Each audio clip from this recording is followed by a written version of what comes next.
wish I never was born. There ain't no freedom here, Lord. There ain't no freedom here. There ain't no freedom here. I wish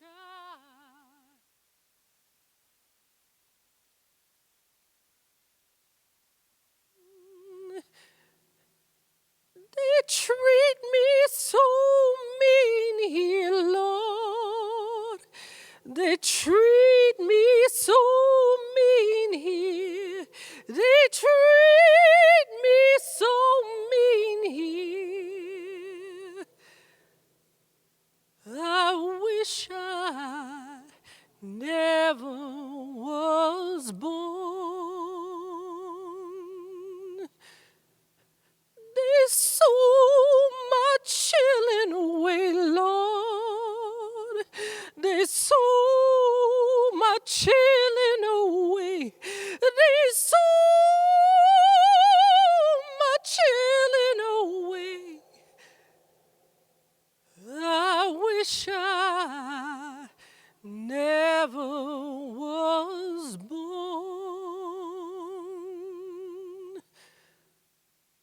Lord, how come me here? Lord, how come me here? Lord, how come me here? I wish I never was born. I wish I never was born. I wish I never was born.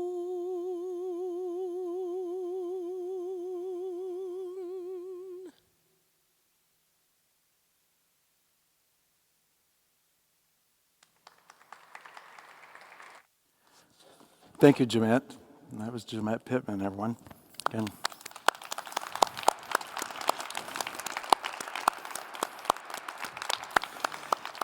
All right, so welcome to the second live event of Radical Love Live. I am Mark Delcom, co-host of tonight's event, along with my awesome co-creator, Kelly Wilson. Tonight's episode is being streamed live on Facebook and on our website, radicallove.live. And hi, Mom. I'm sure she's watching. I'm really excited about tonight. We have four amazing guests with us: Alicia Crosby, Jonathan Merritt, Tosh Neal, and of course, Jamette, who just sang. Alicia and Jonathan are each going to share their wisdom about tonight's topic, followed by a question and answer session with Kelly and me. Jamette and Tosh will be singing and playing music that resonates with tonight's topic. At the conclusion of tonight's event, I will introduce a musical meditation that Tosh is going to perform for us that's going to reflect on the evening. So, why Radical Love Live? Well, Kelly and I described the mission of Radical Love Live as exploring spirituality outside the boxes. And it made sense to include everyone in the exploration by live streaming our Sunday night events. So again, welcome to everybody that's watching online. We're also using technology during tonight's event to allow everyone with a mobile phone to text us and be a part of the conversation. All you need to do is to text Radical Love 222 and your question to the short code number 22333. Now, for those that are here, that's all in your program. For those that are watching online, that again is Radical Love 222 with your question, and you're going to send it to short code 22333. Please also consider using your mobile phone to make a $25 donation to help with the production for tonight's event. All you need to do is text the word blessing, that's BLESSING, to 52000, and your generous donation will be automatically added to your mobile phone bill. Tonight's topic is marginalization and wilderness. These words carry a tremendous amount of angst, despair, uncertainty, and confusion when applied to religious institutions, faith traditions, and spirituality. My description of marginalization in this context is when a person's innate identity and wholeness is diminished by certain organizations, people who hold power, and even more shockingly, by some in pulpits who proclaim what is holy, sacred, and good, or what is unholy, profane, and wrong. When certainty is pronounced for whatever reason and by whatever means, many are damaged, traumatized, and shamed for simply being who they are. Some remain trapped in these abusive relationships, and while most eventually escape, almost all leave with a broken spirit. Which brings us to the other word of tonight's topic, wilderness. One can find multiple uses of this word in the Tanakh, which of course is the Hebrew Bible. For Christians, it can be found both in the Old and New Testaments. It can also be found in Buddhism and in Islam. In fact, I doubt there are any faith traditions or philosophies that doesn't have some form of wilderness. Of course, there are those who go into wilderness intentionally and even literally, such as our desert mothers and fathers, who explored their spirituality outside of the box to deepen their relationship with the divine. However, I view wilderness much like marginalization, where most of those who are in wilderness are pushed into it either by being ostracized or cast out by a community, either physically or spiritually. This is my story. While I don't label myself as a victim, I came to realize I was both marginalized and in the wilderness as I began to examine why I hurt existentially. My eyes were opened when I discovered my hurt was tied to the shame I took on as a kid for simply being who I am. For decades, I had no clue why I lived with a brokenness that denied me my own wholeness, which in turn prevented me to love myself as I am and to love others fully as they are. Thankfully today, I live with profound gratitude. I am no longer marginalized and forced to exist in the wilderness of my spirituality. Most significantly, I also possess the desire and the energy to help others to reconnect to their own wholeness and end their hurt, which is why Radical Love Live was created. I live with an inexhaustible belief that during these dark, uncertain times of human spirituality, love will conquer all. So with that, thank you very much for being here tonight, supporting Radical Love Live, and now, Kelly Wilson. Thank you, Mark. I'm Kelly Wilson, co-creator of Radical Love Live. The theme of today's program, as Mark said, is marginalization and wilderness. Yet here I am, a white, middle-class, college-educated, cisgendered man in a heteronormative marriage, and I work in a mainline church. And you might ask what I can add to a conversation about marginalization and wilderness. And you'd be right to ask that, because in many ways, the Western world was built for me. At various times in my life, my questioning of religious dogma did distance me from the tradition that I was in, so that I did end up in a kind of wilderness. But no matter what my heresies were, I was always welcome back into those spaces. And I know that for many, including many that are listening today, it's been much, much worse. When institutions define themselves by what they are against, there's always an other who is pushed out or left by the wayside. As I look at my own tradition of Christianity, how well we love those that we call other is at the very core of what we're expected to do. From the Samaritans and lepers and the poor that we hear about in Bible stories, to enslaved people, people of color, women and people of all genders, lesbian, gay, and queer people, immigrants, people of other faith traditions, and people who can't bring themselves to believe in any religion at all. Institutions that define themselves versus the other often don't acknowledge the fact that many of those others are sitting right here in the chairs with us, or walking by the sidewalk outside looking at the welcome sign and wondering, how could that possibly be true? It would be easy to say that as a moderate liberal, at least I'm not part of the problem. But just believing is only a start.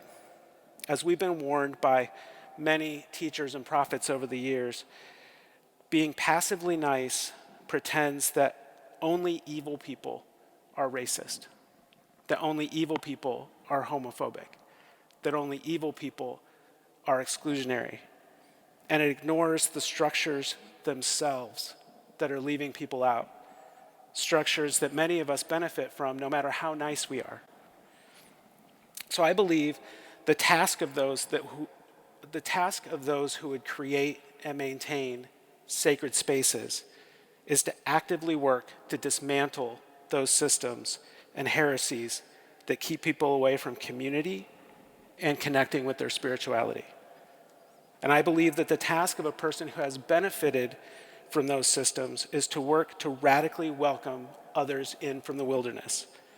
And not just because they agree to assimilate into the status quo, but because they're fully loved for their individual beauty, created as they are in the image of God. There are 3 important ways that people like me can turn their energies to inclusion and welcome. The first is educating ourselves. It is not up to Black people to educate white people about racism.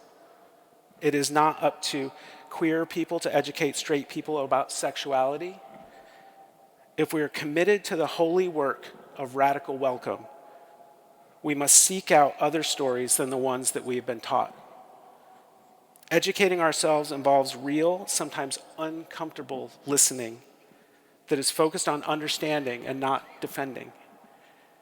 It is only in this way that we can begin to see others as the people they are. And if we don't strive to understand the truths of the people we welcome, we see what happens. Those people walk away. The second way to build radical welcome is speaking truths. When we don't name truths we have learned, we can continue to invent our own narratives, whether they're true or not. When we try to approach the world as colorblind or pretend opportunity is the same for everyone, we're missing the chance to bring the fullness of life to someone who is oppressed. When we try to establish norms around sexuality based on myth and tradition without acknowledging the very real people in their diverse expressions in our own families, in our own churches, in our own communities, we miss the opportunity to love and dignify people as themselves. When we try to make generalizations about other religious groups without reading their holy books, when we make pronouncements about immigrants without studying their history, we are missing the opportunity to show love to them too. Once we learn the truth about these things, it is time to speak them out. And finally, the third is amplifying the voices of the marginalized. Hollywood movies are rightly criticized for the trope of the white savior who saves the day, and the world doesn't need that. What it needs is for those with a platform to use it to lift up the voices of the unheard so that they can speak for themselves. It can be a big gesture, like a program like this, or a small one, like speaking up for someone who gets interrupted in a meeting and say, hey, let's hear what they have to say. It means giving a voice in places where the marginalized have no voice, making those arguments to those on the other side, explaining how traditions have been misused as a weapon of exclusion, and patiently having those uncomfortable conversations at our kitchen tables and on our social media feeds. In an age as deeply polarized as ours, I don't know that I'll see the results of this work. It's rare that I have a one-on-one conversation with someone and hear them say, "Oh yes, you've changed my mind from my deeply held beliefs, and now I'm going to go a different way." But over time, I hope that those words land somewhere. And like drops of water, if enough of them land, that the ensuing flood will help to change the tide. Thank you.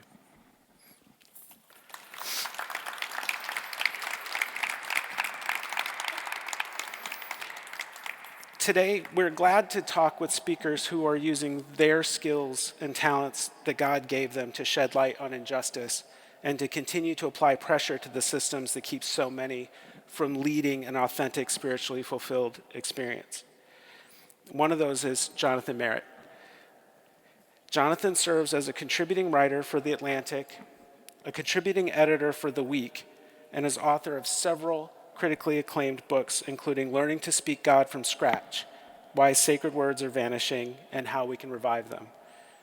Jonathan has an unflinching approach to speaking truths and shedding light on injustice when he sees it. Welcome, Jonathan. Well, grace and peace to you in the name of a God who loves and lives on the margins.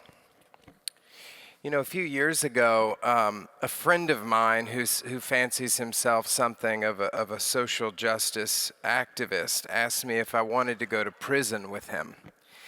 And I responded, "I love you, but I'm not getting arrested for you." And he said, no.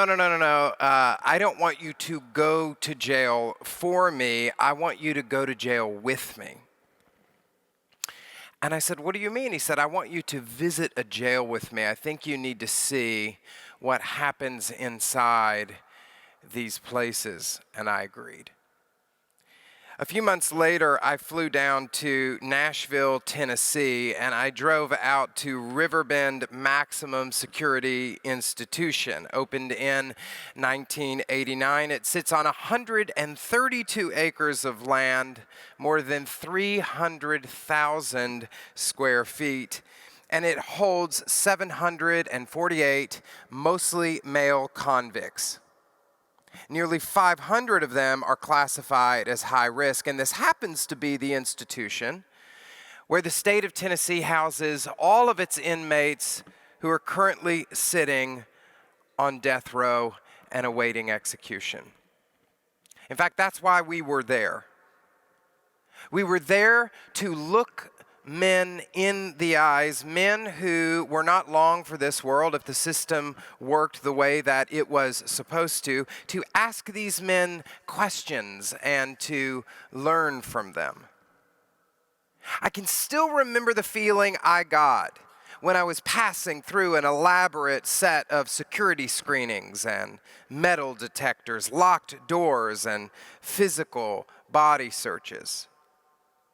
I remember what happened when that final set of doors opened up and my friend and I entered the courtyard, and he stopped and he pointed to this bleak, tannish building, and he told me that's where the state's electric chair and lethal injection chamber were. And I could imagine people who walked into there and didn't walk out. For more than an hour, we sat in a room with men in chains who live on the far edges of the margins of society. They are forgotten by most of us. They're stuck in a racist, unjust system. In fact, they're stuck in a system that is designed in every way to literally dehumanize them. There was a recent story, I don't know if you read it, in Newsweek magazine that reported on the practices of some of our nation's prisons. They centered in on one prison in West Virginia. And this prison in the story, it said that inmates there were allowed to read ebooks on tablets, which sounds pretty great. That is, until you learn that these tablets cost the inmates 5 cents per minute to rent. Well, these prisoners, where do they get their money? They get their money from working in the prison, where they are paid between 4 cents and 58 cents per hour for their labor. You do the math. Like so many on the margins, our justice system is perfectly designed to dehumanize the humans that it's responsible for. It does not rehabilitate, it humiliates.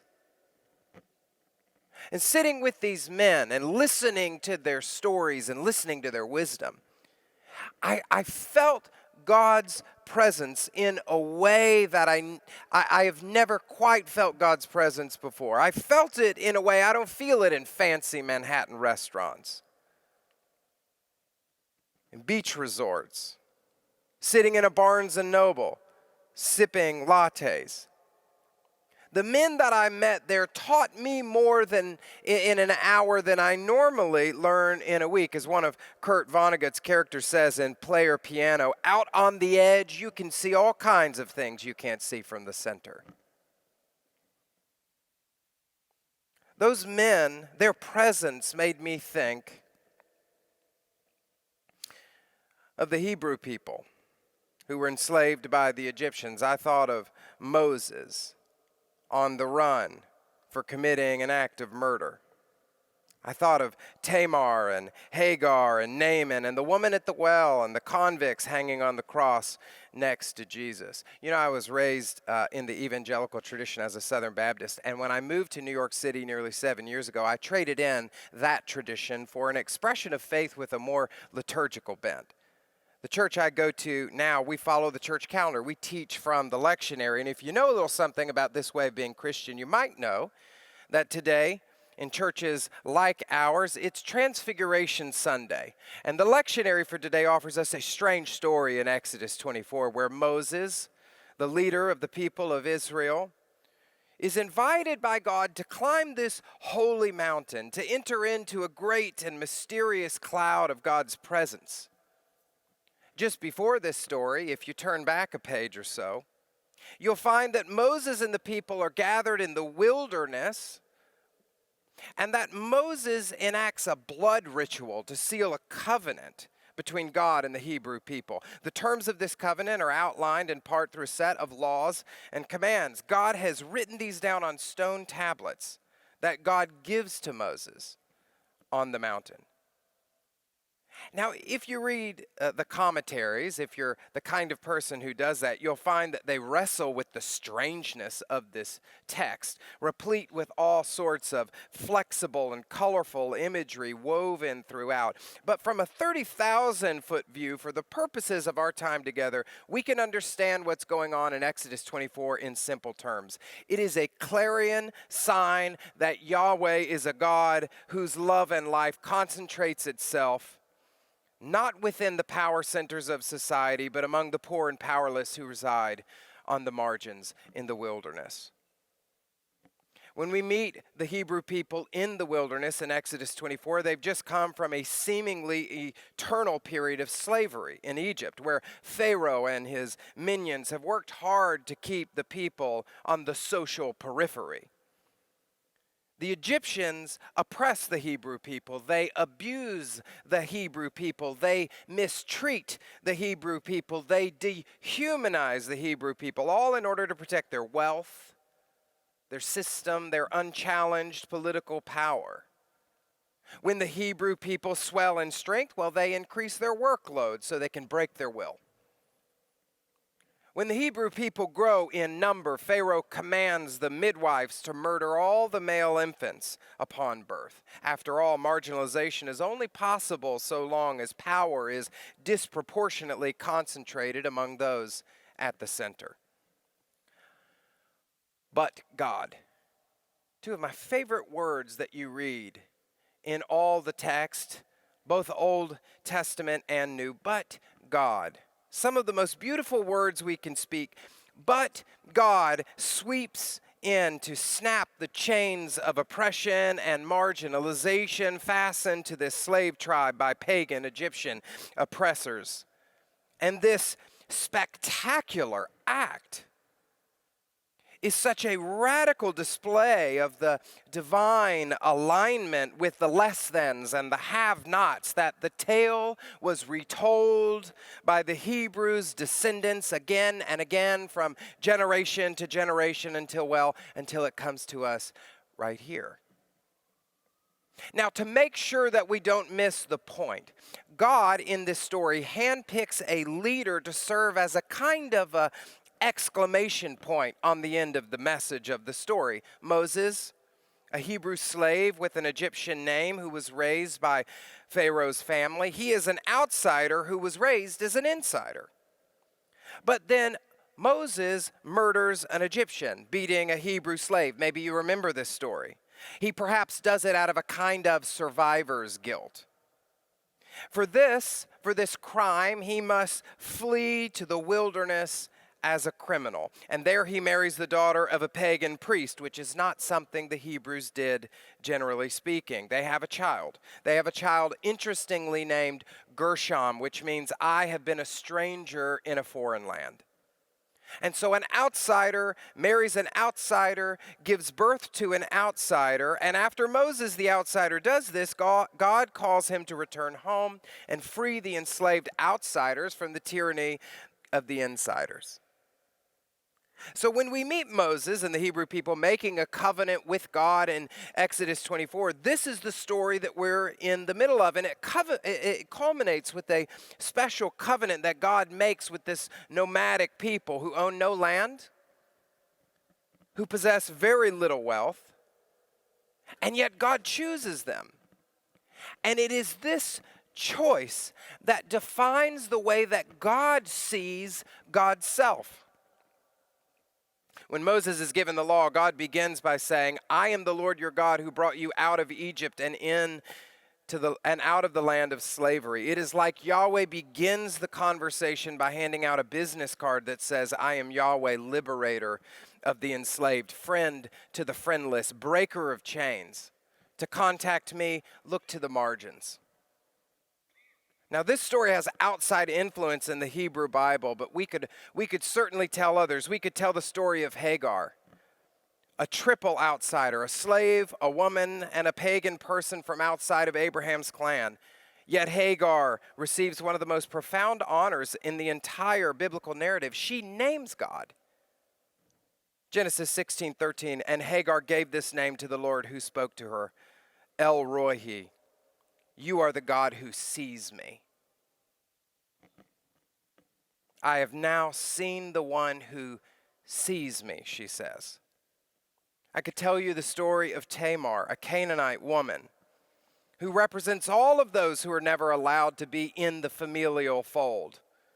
Think about the people who secretly pray to God that their son or their daughter will never marry a fill-in-the-blank. Well, Tamar's the fill-in-the-blank.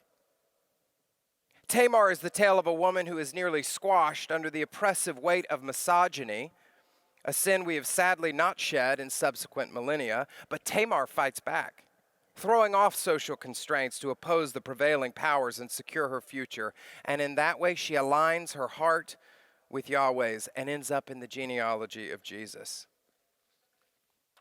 We could list a plethora of examples in the Hebrew text. But we could also look at the Second Testament. You might not be surprised to find this theme continues there as well. You meet a Roman centurion, an outsider insofar as first century Jews are concerned, who is described as having greater faith than all of Israel. Or you meet a Samaritan woman who engages with Jesus in one of the longest dialogues with anyone in the New Testament. Or Zacchaeus, a marginalized tax collector, who the Gospeler interestingly tells us was prevented from seeing Jesus because of the crowd.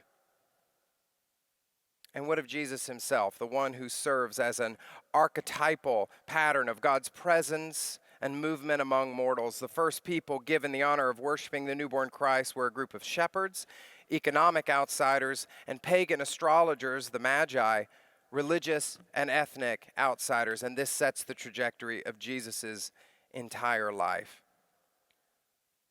Jesus chooses his disciples, a ragtag group of uneducated disciples, to be his closest confidants, who are seemingly always on an adventure in missing the point.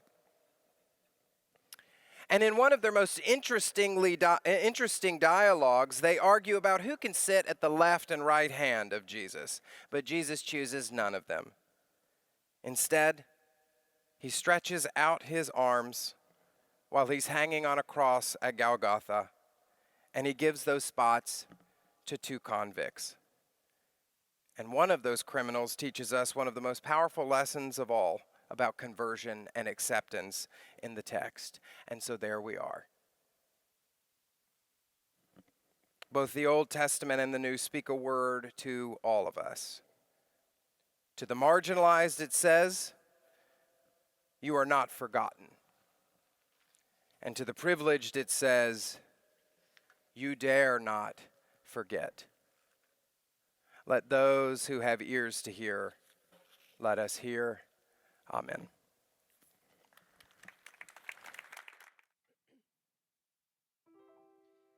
Sometimes I wonder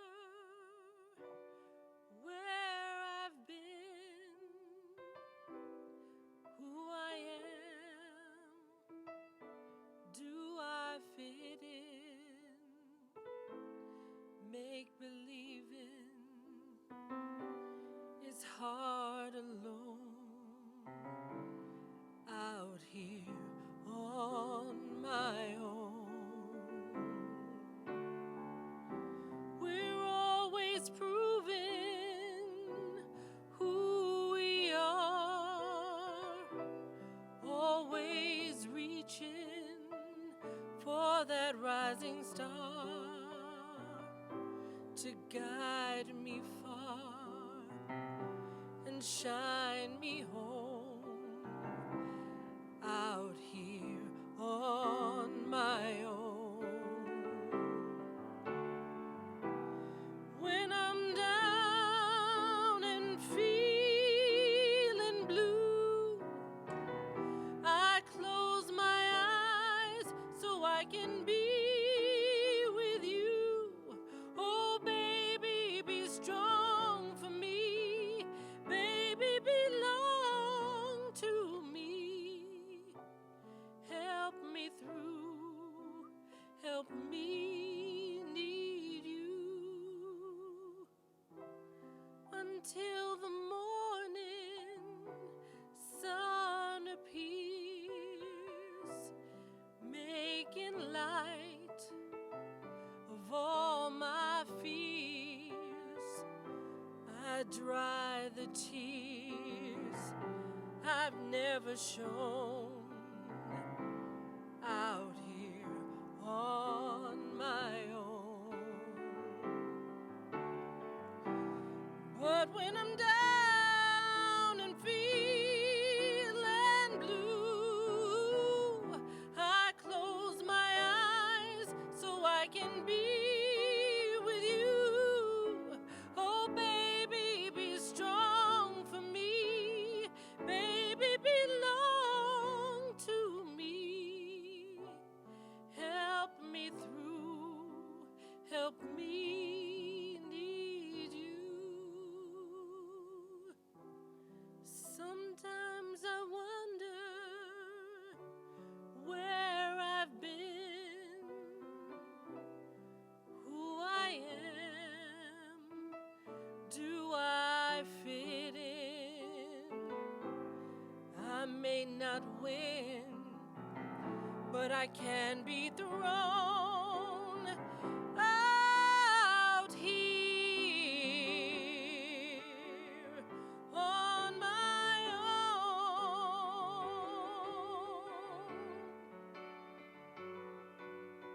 Out here on my own.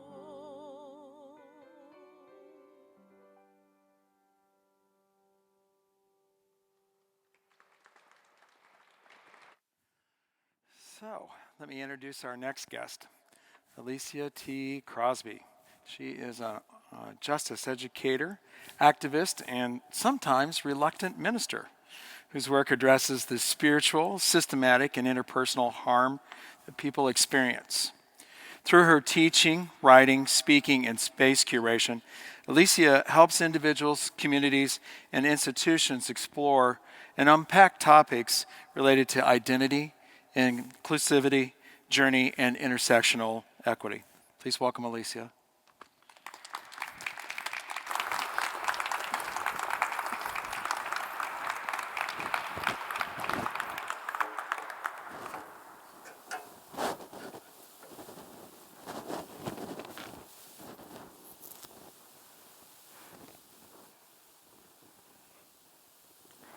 It's getting to where I don't want to be held in confines of walls holding up steeples when I worship you because they limit me. I feel more at home on streets with knee bowed and hands lifted to open sky, praying for those in pain. In upper rooms in the midnight hour, speaking of you and your mercies. On subway platforms, smiling at strangers and speaking to your beloved who find themselves like the Son of Man with nowhere to lay their heads. In moving vehicles, supplication offered as my Bible lay open before me with pen in hand. Perhaps that's what John felt like. Maybe he loved wilderness because it was easier to hear you in the desert than through the noise of the temple. And those that followed him, maybe they found family on the banks of the River Jordan. Maybe they felt like they belonged for the first time amongst a community of the marginalized and brokenhearted who waited on the promise of a Messiah. And maybe these are the feelings that led Mary and the 12 to the wild places. Desperate love tethered them to love clothed in flesh, in good times and bad, over miles and seeds from the grave to the mountain. They followed you, then chased. They chased you beyond Jordan and Judea to the outermost parts of their worlds and beyond. Seeing your face does that. Feeling your presence puts hands to flight in writing and lips to cry out in speech. Because you are he who is I am, and nothing is sweeter than knowledge of you. Nothing compares to this freedom. So I will seek my place where your spirit dwells, whether it be in wide open spaces under cloud-filled skies or in the walls that squeeze me at times, because where you are is my home. So I wrote that piece back in July of 2013. I was 27, and I was in a place where I was longing for more than what church, what congregational space had to offer me. And so, I jokingly call myself ecumenically promiscuous, and that I've been around the church. And I was super, super open to types of churches. When I say super open, I am the product of the Black Baptist Church, but I've also been in evangelical spaces. I've been in Pentecostal churches, Anglican, Nazarene, Reformed, Evangelical Covenant, Methodist. And when I'm telling you I've been around, I've been around. And even in being in all of these different spaces, I just felt like I didn't fit. I felt so limited. I felt limited by the gender constraints, where people are telling me in spaces that I can't pray for people based on the fact that their gender differs from my own. That was just bizarre to me. What? Someone needs prayer and I can't pray? Okay. I felt limited because of how communities were orienting themselves, where people stood in front, kind of like I'm doing right now, but where they stood at a dais, sat at a dais, and they talked at people instead of speaking with them. And yeah, it was just confining and limiting, and I longed for more than I was seeing in front of me. And so the day that I wrote this was the day that I decided to step out into what was unknown to me, to find God and maybe find people who value the things that I valued and longed for the things that I longed for. And so that place of unknowing, that's what the wilderness is to me. It's a place that's unknown to you. It doesn't mean that it's uncultivated. It doesn't mean that it's uninhabited. Life sometimes requires that we step out into places that are unfamiliar in order to get a sense of who we really are, what we desire, what we're made of. We need to get a sense of what we believe, who we desire to be, how we give and receive love. And some of us can't ask questions that'll unlock the door to these truths unless we step out from what's comfortable and what's known to us.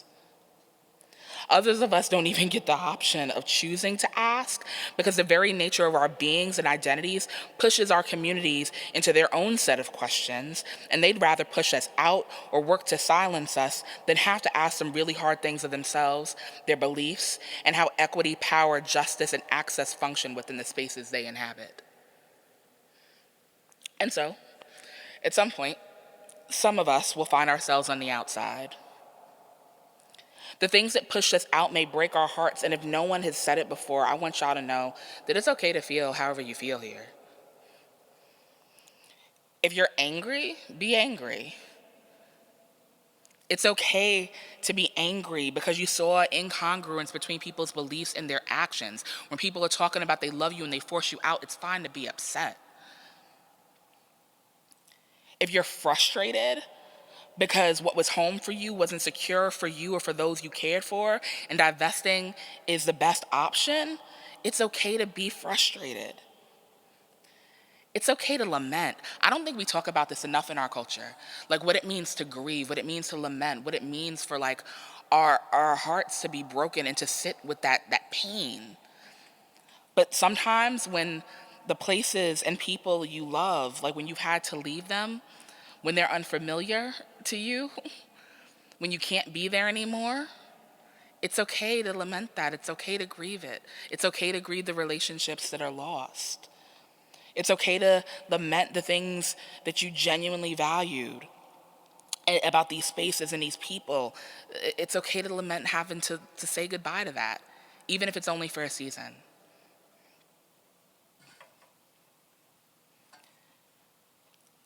It's okay to take pause and feel however you need to feel when you find yourself having to leave spaces in order to find yourself, to find God, and to find out what matters to you so that you can actually live and not merely exist. I speak from a place of knowing because the day that I wrote this, that day, July 2nd, 2013, like something snapped in me. I remember exactly where I was. Like when I was reading the poem, like it took me back to the place. So New York is my hometown. So I'm from Queens. I was walking down Horace Harding Expressway towards Junction from my grandmother's house. And part of the reason why that memory is just so clear, I mean, I can see it in my mind even as I'm speaking now, is because that was the day that I decided that I was going to live my life in a way where I loved God and loved people in ways where they felt my love. I made up my mind that I was willing to be done with institutional spaces that created barriers to that love and to the justice that love should inspire. I say should because it doesn't always happen. And so for the last 7 years or so of my life, I've kept to that. And as a result, I know myself, I know God, and I know the world in some really tender and incredible ways. It hasn't been easy. Like sometimes like we're in a space where people will like glorify or like speak to like the wonders of the freedom that you find outside of like institutional spaces, the freedom that you find outside of congregational spaces. It hasn't always been easy. I found my people and I've lost some of them. Being on the outside of systems means that I felt the harshness of reality, of seasonal shifts in ways that I didn't when I was cocooned within institutional spaces. Sometimes I've faced profound loneliness because I saw and felt things that others didn't, because my being rooted in wild spaces meant that my perspective and orientation to the world positioned me to witness what was obscured for others. But all that being the case, all that being said, leaving systems, specifically leaving the congregational church, was one of the best things that I've ever done. Because it freed me to live and love and even minister, even when it's reluctant, but in ways that are restorative and life-giving for me. So, there are some of you in this room, some of you who are watching, some of you who will listen to this later on, who need permission, that you might feel like you need permission to go, to step outside and seek God, to seek yourself, to figure out what you believe and to find community. If you need that permission, here it is, go. Because that impulse that you feel, that longing, that desire, that means that something or someone is out here waiting for you. The wilderness is calling, and maybe, just maybe, it'll become a place that you'll come to call home.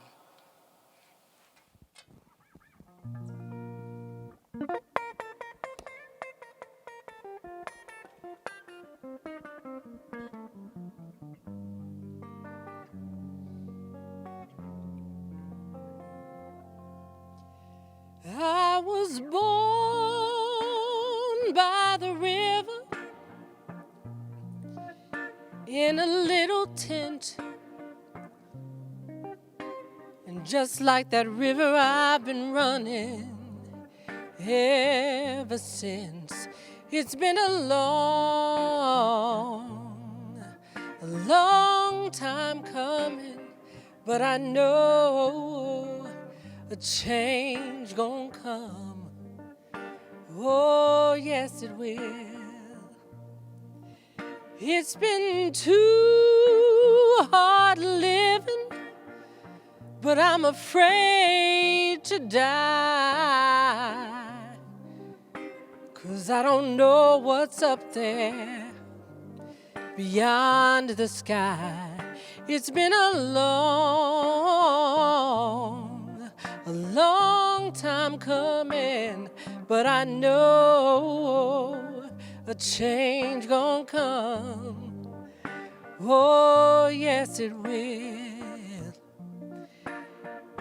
I go to the movies and maybe shop downtown,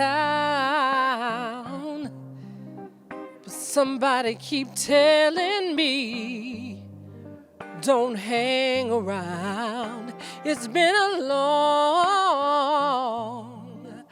long time coming, but I know a change gonna come. Oh, yes, it will. So I go to my brother and I say, brother, help me please.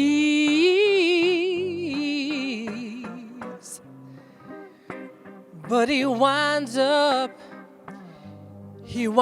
knocking me back down on my knees. Oh, there were times when I thought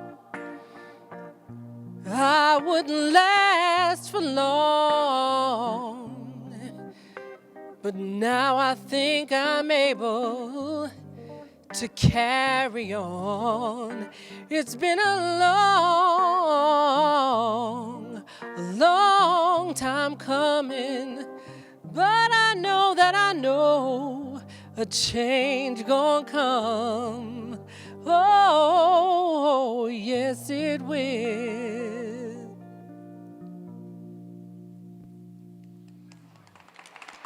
This is where we like to take a short commercial break. Just like the folks on PBS. So we don't have any albums to sell tonight. I think there are some books to sell back there. But we also want to tell you about upcoming events. Radical Love Live. The next Radical Love Live event will be on March 22nd. And this was a program about ambiguity and uncertainty. Featured guests will be liturgist and writer Aaron Nyquist, musician and teacher Paul Vasile from Music That Makes Community, and other guests to be announced. So mark your calendar, March 22nd, 7 p.m. It'll be live streamed, and it will be live streamed. You will be live streamed. And the reason I say that is there's so much going on in the cathedral. As you can see, we're in the nave rather than up in the crossing. So there's a lot of kind of moving parts as the cathedral is being cleaned and working on cleaning up the pipe organ. So we don't know exactly where we will be, but we will tell you. So follow us on Facebook or on social media, and that's a good way to find out. Yes, indeed. We also want to take a moment to offer opportunity for you to help this program thrive.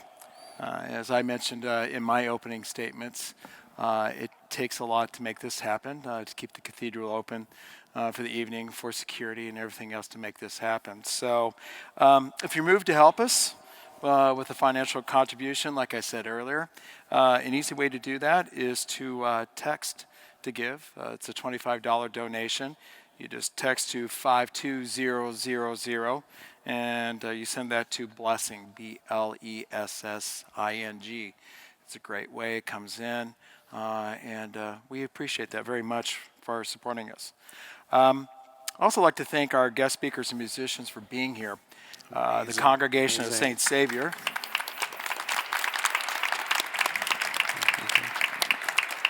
And we're not even done yet. That's the best part. We have more to go.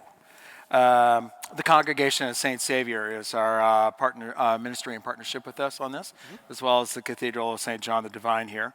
They are the ones that have helped us get this off the ground. This is our second live event. There's also our podcast for you here. You can see in the program a list of all of the podcasts that Kelly and I have already recorded, telling a story about why we created Radical Love Live, but also now we've segued into including guests into that. There was the first one that we had was from the first live event with our guest, and you should listen. We called that one the Morning After podcast. We also just recorded one with Alicia, and we hope to do one with John as well, and some others. So you'll find that. But these live events are taking place as well, as Kelly just explained. So again, it's because the congregation has been there to help support us in this new venture here.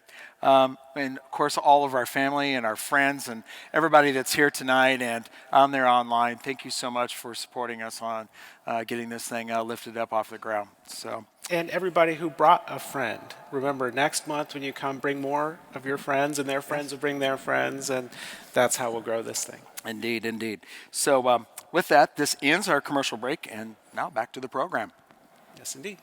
Next in the program is our discussion group conversation. I do want to point out we're trying out this app where you can text in questions to our guests, and some of them that pop out we will try to work into our conversation.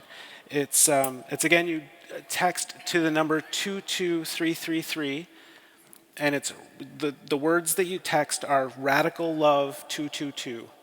We tried to get it as simple as we could within the app, repeating numbers. But then when you do that, you're in the system, and you should be able to text us questions, and I should get them on this little iPad that I've been carrying around all night. So hopefully that will work. Feels like we're just at home, right? It's a really big place. So first off, one of the things that we're talking about today is marginalization. And what are some of the main reasons that people are marginalized today? Well, that's a huge question. I can break it down a little smaller. Yeah. And I guess some of the questions are around what are some of the barriers that get in the way of creating spaces that are welcoming.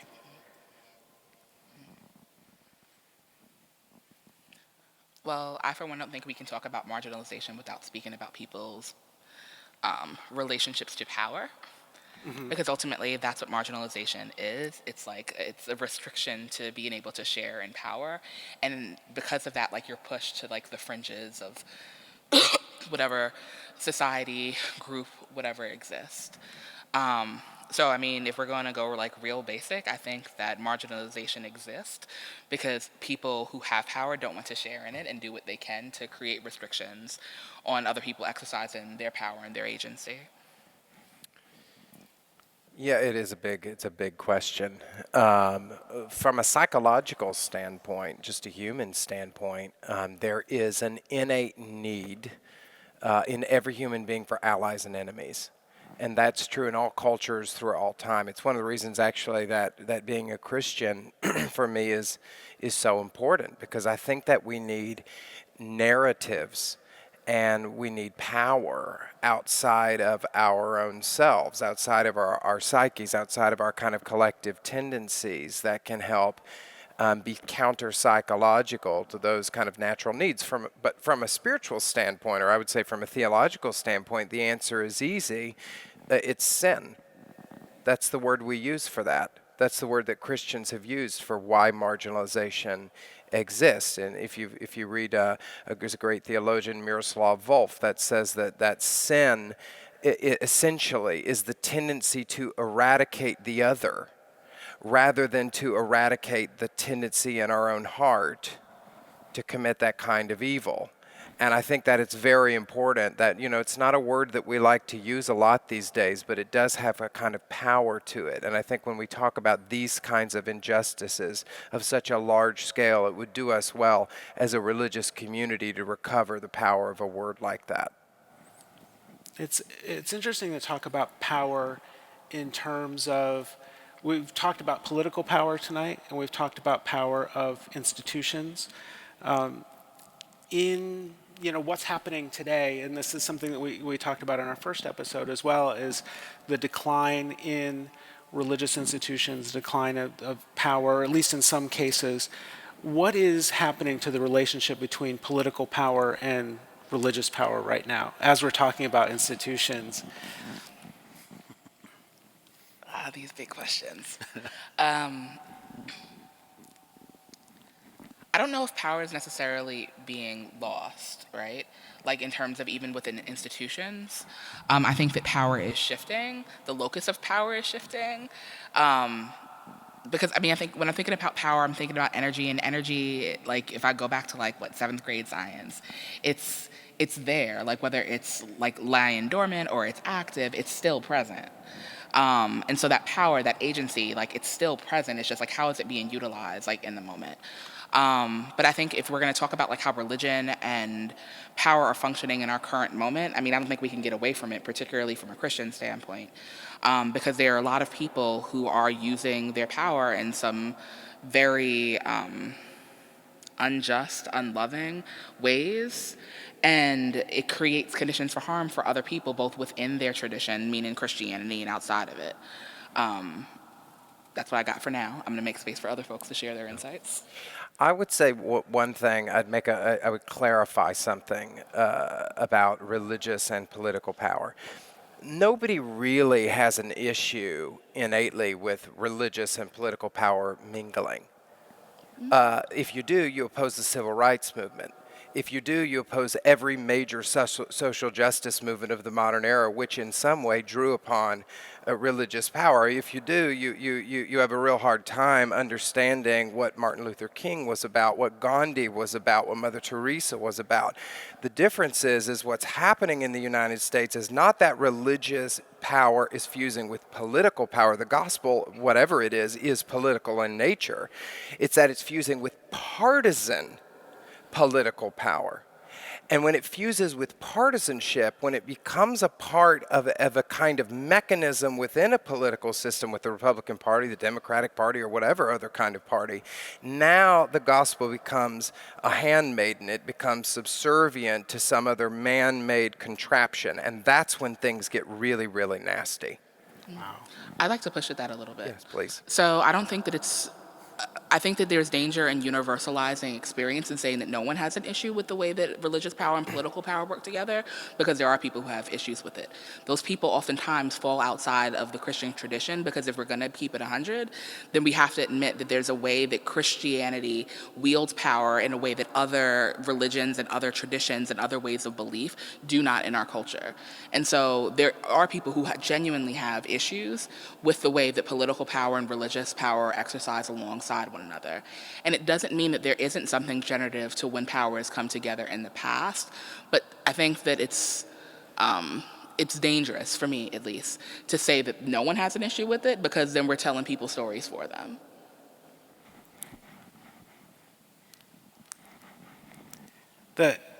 One of the things that we've been talking about is institutions that may be conscious of the fact that they're marginalizing people, and that may want to encounter some kind of change or do something.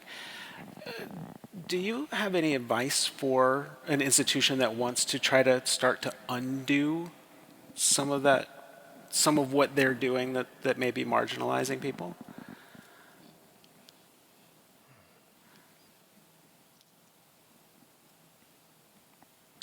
I think one of the most important things, and I'll say this from a sociological perspective, is education's important. I think you mentioned education earlier, but I think it is the facilitation of life-on-life experiences.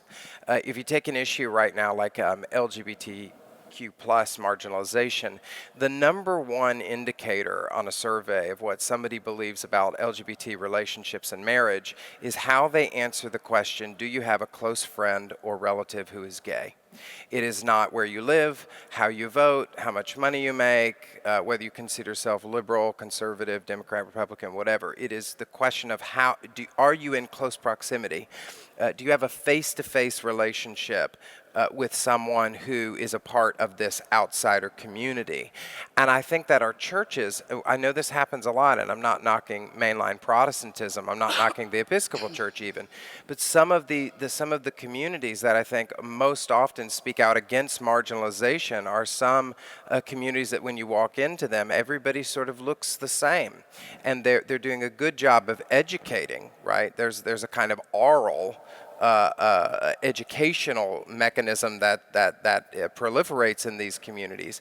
But in terms of facilitating actual life-on-like transformative experience, in-fleshed, incarnated experiences, they don't do so well. And then they wonder why the society is not changing as quickly as they would like it to change. So I tend to think that, at least the way the data bears it out, getting people in a room with other people to dialogue, to listen, to hear stories, to be transformed by those stories is incredibly important.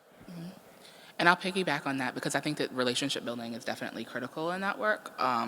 When people want to stop engaging in harmful practices that are marginalizing, and as someone whose work deals with helping people exist in space and talk across lines of perceived difference, it's incredibly difficult because you have to sit with some hard realities when you convene these spaces, and I think it makes sense to say that it's not just that people need to position themselves to listen, it's that they need to assume a posture of being inquisitive.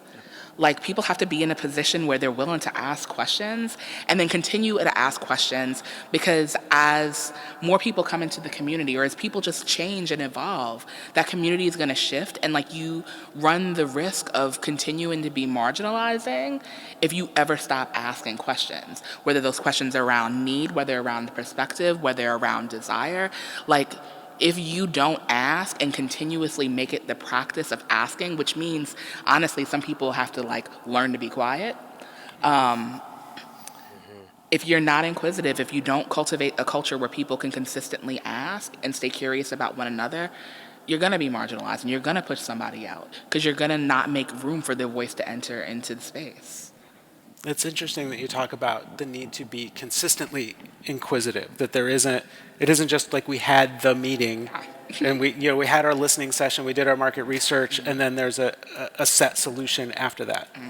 You don't ever arrive, and I think that that's one of the common misconceptions about work around inclusivity or equity. You don't arrive, you continue to work towards. Right. And the moment you feel like you've arrived, you need to start asking a new set of questions, because there's somebody whose identity maybe doesn't have language built around it, at least in public discourse, that'll come into the fold. And in order to embrace them fully, you need to ask again. Wow. Yeah. You've got to keep it moving and keep it alive. So we have a few more minutes left here. Do we have any questions that came in from the audience? I'm not seeing any here. I hope it's not. All right. So I'm going to toss out a couple of words. You touched on one. You just said it, inclusion. But what about reconciliation? That's a word that's thrown around a lot right now. What's your thoughts on that? I have lots of thoughts on reconciliation. I'm not a fan of it. I'm not a fan of the term. Because oftentimes people are asking folks experiencing marginalization, particularly racial and sexual and gender minorities, to reconcile with people who have done them harm. But to reconcile means to go back. What are we going back to? Seriously, what are we going back to? When we talk about reconciliation, what is the point where things were good? And so that's where I personally struggle with reconciliation. And I know that it's a word, particularly within religious spaces, that has a lot of power and has a lot of meaning to people. But I personally struggle with it because I want to know, what are we working towards? And oftentimes when people speak about reconciliation, they don't have a response. I'm not going to say that they don't have an answer, but people have what they think is the answer. And it's just not something that, for me personally, has a lot of utility. I probably have a little more space for it, but I will say with an asterisk, because, well, first of all, I personally don't think of reconciliation as going back, or if that's the case, I'm not about that either. I mean, this sort of golden era perspective on American culture, to me is mind-boggling. But I see it as a coming together of things that are separate that shouldn't be separated. And I see this in a lot of areas in American culture right now where people are so far apart and so separated. And I crave to see a bringing back together. However, what I find that reconciliation can be what psychologists call spiritual bypassing, right? It's a way to make yourself feel good, but you never did the work that made it possible. And there are a lot of people out there. I know there are people who've been hurt in marginalized communities that they're not ready to reconcile. And it's actually another form of violence to then force those people to the table using moral language to guilt them to say, if you don't come together with me, the oppressor, the abuser, the marginalizer, then you're not being Christian enough, good enough, religious enough, righteous enough. And sometimes it's okay for a person to say, I can't come back together with you right now. What you've done, you've torn us apart too far. The chasm is too far. And so sometimes I think reconciliation can be wonderful. Sometimes I think it's just not possible. And I think that, like, to build on what you're saying, that work that people who are abusers and who are oppressors need to do, like, it needs to actually be committed to. It can't be performative. And I think that that's something that I see a lot in the world right now. Like, folks, they learn the language, right? It's like, here's, the lexicon of words I'm supposed to, like, access to, like, sound woke. No. Like, I want to be woke. I want to be down. But, like, have you actually, like, named your complicity in the harm of others, both systemically and interpersonally? Like, people don't like naming this. We talked a little bit about this on the podcast that we recorded for this week. But people don't like to name their complicity in harm because they got to hold it. They got to hold the discomfort and, like, those icky feelings that exist when people have experienced violence at their hand. That's hard to deal with. But you know what? It's hard for people to experience that violence. So yeah, maybe you need to hold this. Yep, that's right. And naming is one of those things, like if you think about a building, right, and reconciliation's like floor 7, and maybe you never get there.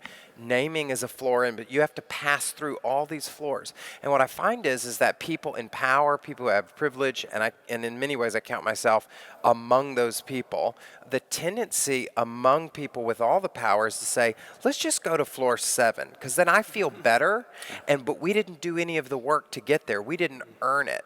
That's the hard work, right? That's the tough work for people on the side of the table holding all the power. And so for me, oftentimes what we call reconciliation is bunk. It's not reconciliation. It's sort of a mechanism to self-soothe someone who's often done a lot of harm. Mm-hmm. Wow. Okay. Wow. All right. So I'm sure we're wrapping up. I see this. Let's just bring up something that came up in the last episode here real quick. When we were talking about people leaving institutions, some of the audience members told us that they left our event feeling a sense of hopelessness. And certainly that's not the reason why we're doing Radical Love Live. So, let's be clear about that and open up. Tell us what you feel as we wrap this up.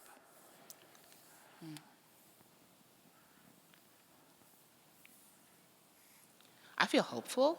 Yeah.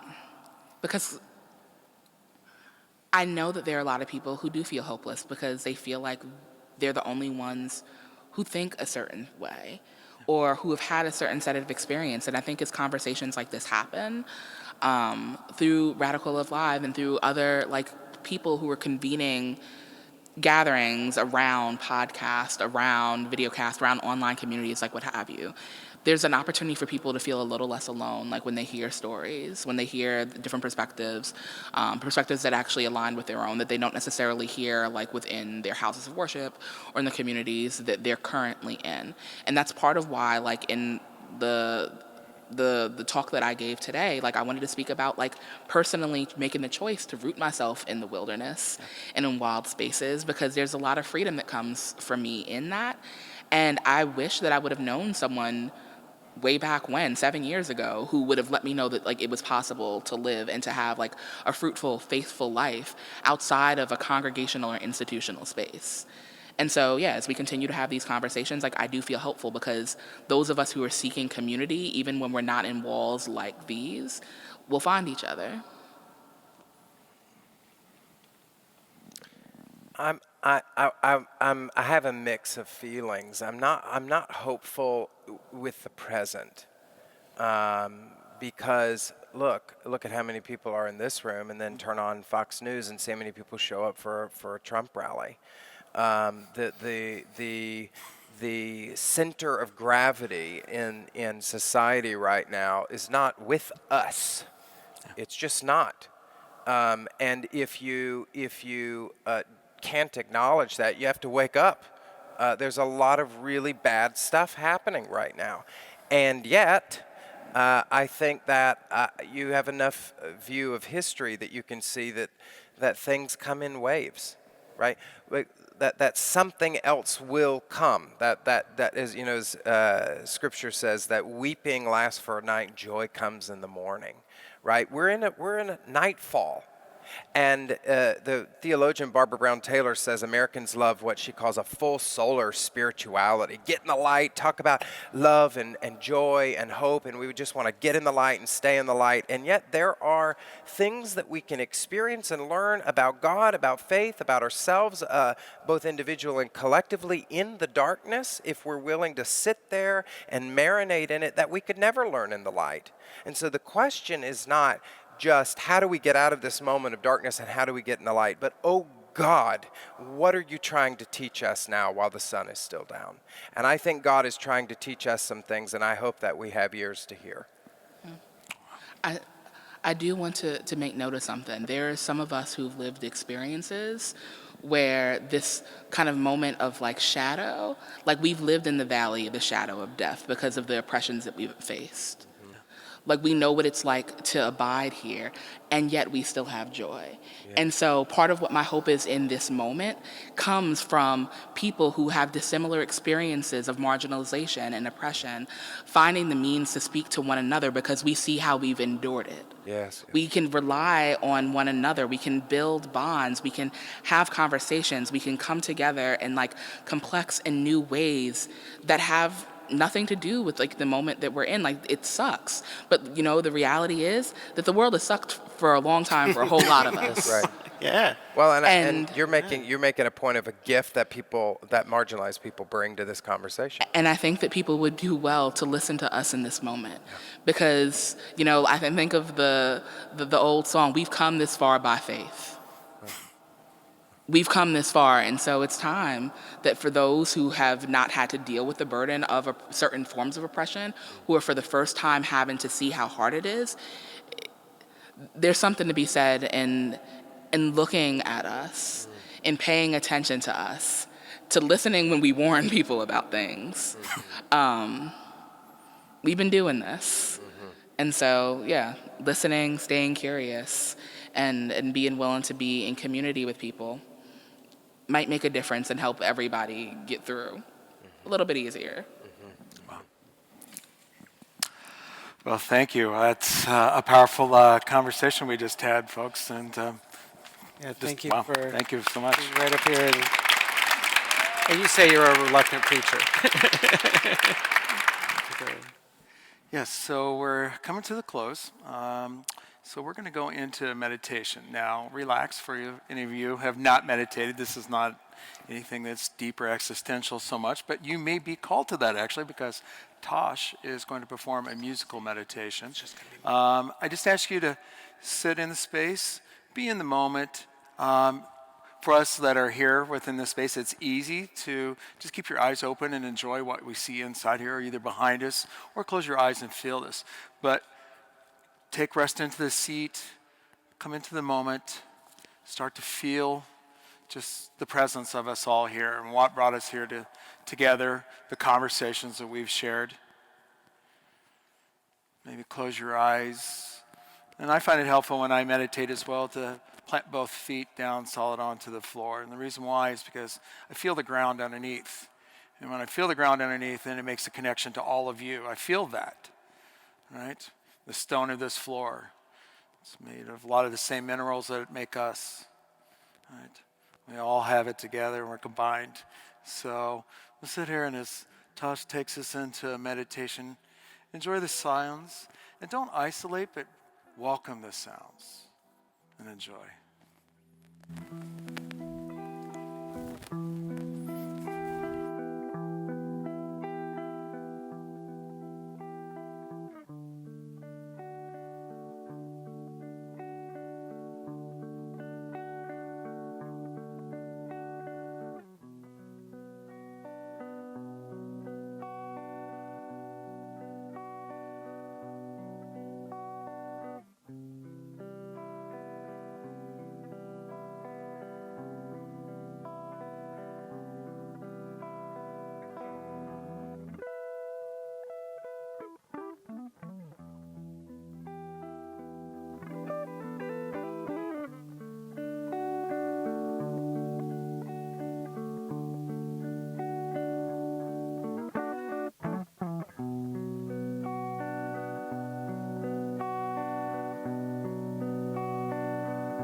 Wow.